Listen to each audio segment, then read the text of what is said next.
किसी गांव में एक साधु रहा करता था। वह जब भी नाचता था तभी बारिश होती थी। इसलिए गांव के लोगों को जब भी बारिश की ज़रूरत होती तब यह लोग उस साधु के पास जाते और उनसे अनुरोध करते कि वह नाचे, और जब वह नाचने लगते तो बारिश ज़रूर होती थी। कुछ दिनों बाद 4 लड़के शहर से गांव में घूमने आए।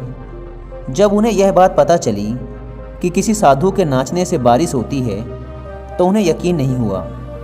शहरी पढ़ाई लिखाई के घमंड में उन्होंने गांव वालों को चुनौती दे दी कि अगर हम भी नाचेंगे तो बारिश होगी, और अगर हमारे नाचने से बारिश नहीं हुई तो साधु के नाचने से भी बारिश नहीं होगी। अगले दिन सुबह सुबह गांव वाले उन चारों लड़कों को लेकर साधु के कुटिया के पास पहुंचे। गांव वालों ने साधु को सारी बात बताई। फिर उन लड़कों ने नाचना शुरू किया। पहले लड़के ने नाचना शुरू किया। आधा घंटा बीत गया। फिर पहला लड़का थक कर बैठ गया, पर बादल नहीं दिखे। कुछ देर बाद दूसरे लड़के ने नाचना शुरू किया, और 1 घंटे बीतते बीतते वह भी थक कर बैठ गया। बाकी दोनों लड़कों ने भी ऐसा ही किया, पर बारिश नहीं हुई। अब साधु की बारी थी। उसने नाचना शुरू किया।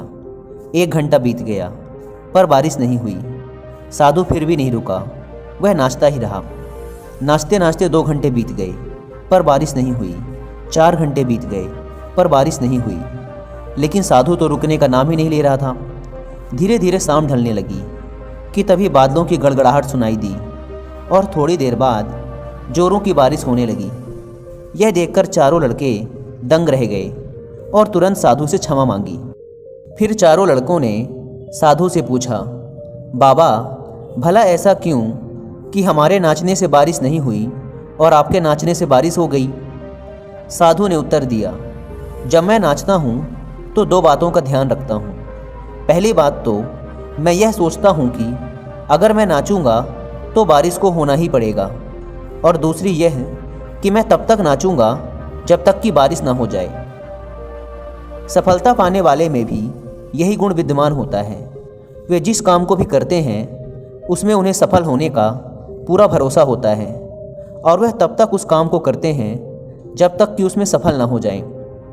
इसलिए अगर हमें सफलता हासिल करनी है तो इस साधु की तरह ही अपने लक्ष्य को प्राप्त करना होगा।